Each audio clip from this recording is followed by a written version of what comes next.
Hello, I'm Dr. Mike Nelson, or Dr. Mike, or Michael Dees if you read my books. We're all sheltered in place.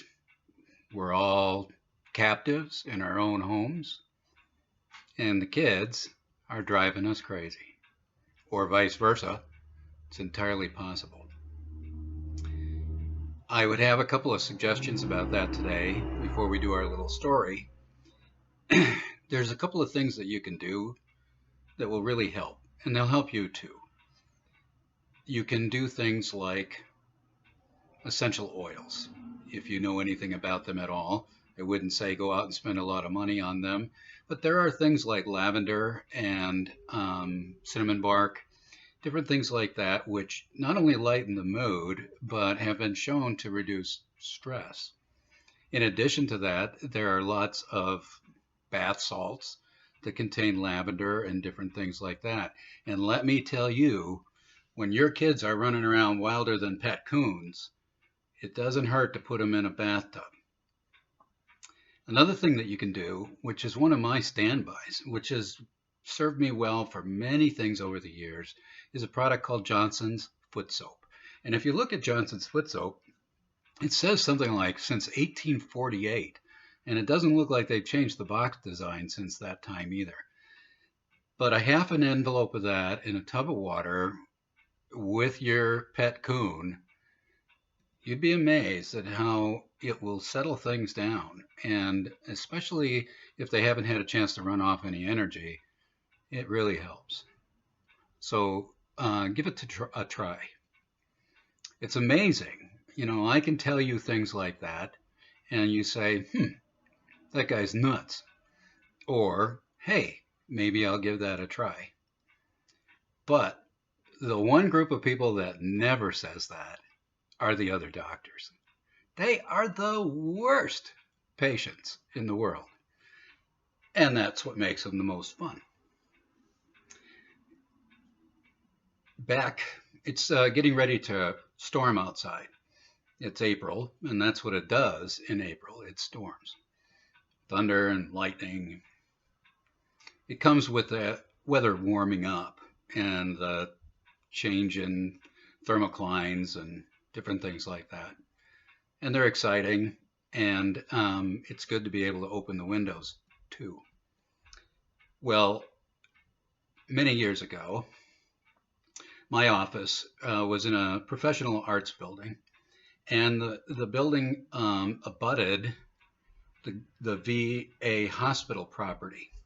And as a result of that, we had lots of physicians and other help staff from the VA hospital that would come over to our office for their medical needs and their chiropractic needs and get their eyes examined and their teeth checked and all those other things.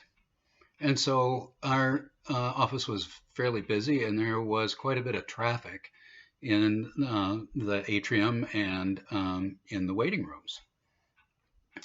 Well, on one day, a day like this very much, a storm was blowing up, and so people were coming in with their umbrellas and their rain gear, and the good old boys from back in the woods were coming in their flannel shirts and their floppy hats, and everybody was having a good time. Now, I had a patient who came in who was a little bit of a nervous young lady. She was a psychologist, doctor at the VA hospital, and she was a runner, a jogger, and she was having a lot of trouble with her hips. And in spite of the fact that I had advised her that she shouldn't run on what they call a crowned road, you know, these kinds of roads that are crowned so that the rain will run off of them. They're hard to run on, though, because we always run on the same side of the road. So you always have one leg that's lower than the other. It's not so bad if you're walking from here to the Quickie Mart, but if you're running, especially miles and miles, it really plays heck with your pelvis and your knees and different things like that. So she was having a lot of trouble with that. But she didn't like chiropractors. She liked me just fine. She just didn't like chiropractors in general. So we took her back into one of the rooms, and we were working on her pelvis and things like that. And she confided that she had a headache and that perhaps she might be ready to see whether or not an adjustment might help her with her headaches as well. Well, I didn't doubt that, because if you're pounding along on the road, there's a good chance that you're pounding along on your neck, on your skull. So I took a look at it, and sure enough, she seemed to have some issues.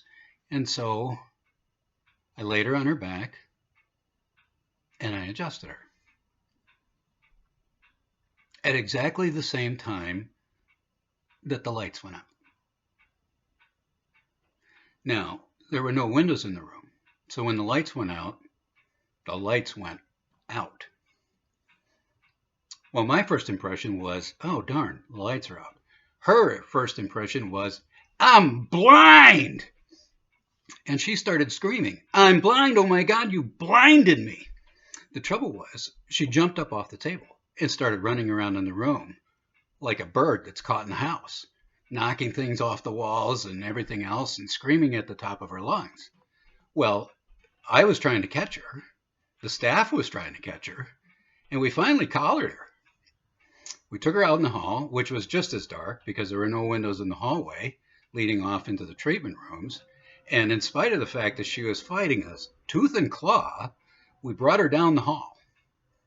And when we got to the waiting room, I opened the door and we stepped out into the waiting room, which had a huge bay window in it, which gave us a beautiful view of all the bird feeders we had set up outside the window. It also gave us a beautiful view of the entire waiting room looking at us with eyes about this big around. She took one look out the window and one look at the people in the waiting room, said, oh my God. And I never saw her again. So, you doctors, I don't know about you guys, but for the rest of you, think about things like lavender, bubble baths, and open a window. It's going to storm.